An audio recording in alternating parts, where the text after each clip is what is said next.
안녕하세요. 이번 시간에는 데이터 프레임의 생성에 대해서 알아보도록 하겠습니다.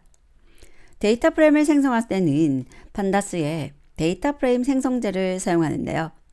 데이터와 인덱스, 컬럼스, 그리고 데이터 타입과 카피라는 옵션을 사용할 수가 있고요. 여기에서 데이터 프레임의 주요 구성 요소 보실 수가 있죠. 데이터, 인덱스, 컬럼스. 이 데이터 부분이 바로 values를 의미합니다. 자, 그리고 나머지 이 내용들은 여러분들께서 한 번씩 쭉 읽어봐 주시면 되고요. 학습한 후에 다시 한번 리뷰로 사용하시면 좋겠습니다. 자, 준비해 볼까요? print object라고 하는 함수 있고요. 여기서 타입하고 그 다음에 내용을 출력합니다. 그리고 판다스와 numpy 임포트 하시고 id라는 리스트와 name이라는 리스트, 그리고 데이터라고 하는 딕셔너리가 하나 있어요. 자, 그러면 처음에 딕셔너리를 이용해서 데이터 프레임을 만드는 겁니다. 이렇게 만드는 경우에는 이 name, English, Chinese, Korean 이라고 나오는 것이 컬럼의 이름이 되고요. 그 다음에 옆쪽으로 나오고 있는 이 밸류들이 각각의 그 컬럼을 구성하는 밸류들이 되겠습니다. 자, 실행해서 환경 준비하고요. 그 다음에 데이터 프레임 만들어서 출력을 해보죠. 그러면 이런 식으로 name, English, Chinese, Korean 이라는 것이 컬럼 이름으로 들어간 거 볼 수 있고요. 그 다음에 인덱스는 저희가 지정하지 않았기 때문에 range 인덱스가 사용된 겁니다. 자, 그 다음 데이터 프레임을 만드는데요. 이번에 딕셔너리를 쓰면서 인덱스를 지정했어요. 뭐라고 지정했냐면 ID. ID라고 하는 것은 위에서 이렇게 숫자로 구성된 것 4개가 준비되어 있는 리스트고요. 그 다음에 컬럼스라는 것에 대해서 이 데이터라는 것이 딕셔너리잖아요. 4개의 아이템을 가진. 그래서 기본적으로 이런 컬럼스를 주지 않으면 4개의 컬럼을 가진 것이 될 거예요. 그런데 이렇게 컬럼스를 주어지게 되면 일부만 사용을 하거나 아니면 추가해서 사용할 수도 있게 됩니다. 자, 우선은 가장 기본적인 형식을 볼게요. 이쪽을 주석하고요. 그 다음에 인덱스의 이름을 아이디로 준 거고요. 코리안이라는 것과 잉글리시 나오는데 이 부분도 잠깐 주석을 취해보죠. 그리고 데이터 프레임 출력해 볼게요. 자, 그럼 여기서 나오는 것은 id만 이렇게 추가되고 위하고 동일한 것이 보여져요. name, English, Chinese, Korean 해갖고요. 자,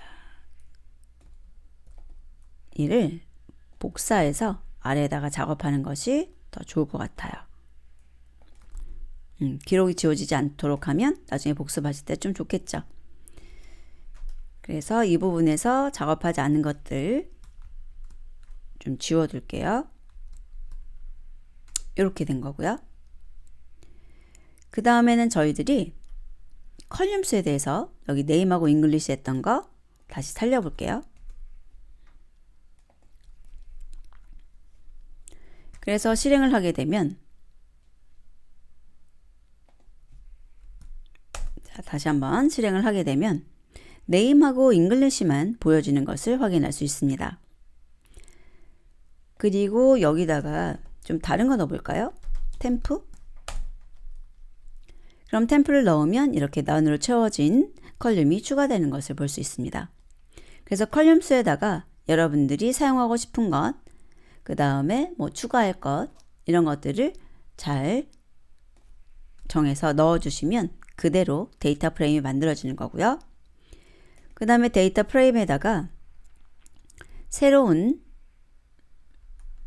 컬럼을 추가하거나 또 기존의 컬럼을 갱신하는 방법인데요. 딕셔너리 작업하고 비슷하죠.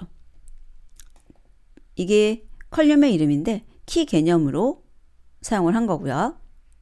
그래서 없는 이름은 이렇게 추가되고 있는 것은 갱신된다는 것을 의미합니다.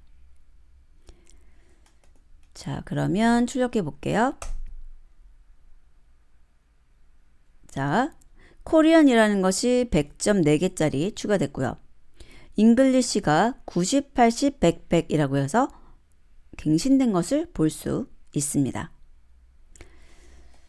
자, 그래서 뭐 굳이 데이터는 출력하지 않아도 될 것 같고요. 이렇게 데이터 프레임으로 확인하는 작업까지 했습니다. 자, 다음은 이 데이터 프레임의 밸류를 ND 어레이로 준 거예요. 이렇게. 그래서 80에서 100 사이의 난수를 4행 3열 쉐입의 배열 가져오고요. 플로트 16으로 타입을 정했습니다. 그래서 그 A를 밸류로 사용을 하고 인덱스는 ID 쓰고 컬럼스를 English, Japanese, Chinese라고 줬네요. 그리고 copy라는 것을 true로 주었습니다. 이 copy를 true로 준다는 것은 이 ND 어레이가 values로 사용되는 경우에만 사용할 수 있는 옵션인데요. 두 개가 관계가 copy 관계라는 것을 의미해요. 그래서 A, ND 어레이의 제로에다가 100을 3개 갖는 것으로 갱신을 했거든요. 자, 그리고 나서 A하고 데이터 프레임이 어떻게 표시되는지 확인해 보도록 하겠습니다. 자, 보면 기존에 막 난수로 4행 3열이 만들어졌겠죠. 그런데 지금 여기 ND 어레이의 0번을 100짜리 3개로 바꾸었기 때문에 ND 어레이는 100, 100, 100 이렇게 나오고 있는 거예요. 자, 그런데 여기에 보시면 copy를 true로 줬기 때문에 이 ND 어레이하고의 관계가 copy 관계가 된 것이죠. 그래서 판다스에서의 데이터 프레임은 변경되지 않은 것을 볼 수 있습니다. 자, 그러면 copy를 false로 줘볼까요? 그리고 실행을 해주게 되면 두 개는 이렇게 연결이 되어서 그대로 ND 어레이 변경이 데이터 프레임에도 변경되는 것을 볼 수 있습니다. 그래서 사용하실 수는 있지만 copy라는 것은 true라고 주는 것이 좀 더 일반적이죠. 그래서 이런 관계 만들어서 사용하시는 것이 조금 더 안전하다는 것 이야기 드리고 싶습니다.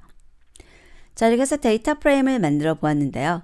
자, 데이터 프레임 만들 때 가장 기본적으로 데이터, 즉 values라는 것만 주셔도 상관은 없는데요. 이런 식으로 컬럼을 만들면서 선택을 하거나 추가, 갱신하는 방법에 대해서도 함께 알아두시기 바랍니다. 그럼 다음 시간에 뵙도록 하겠습니다.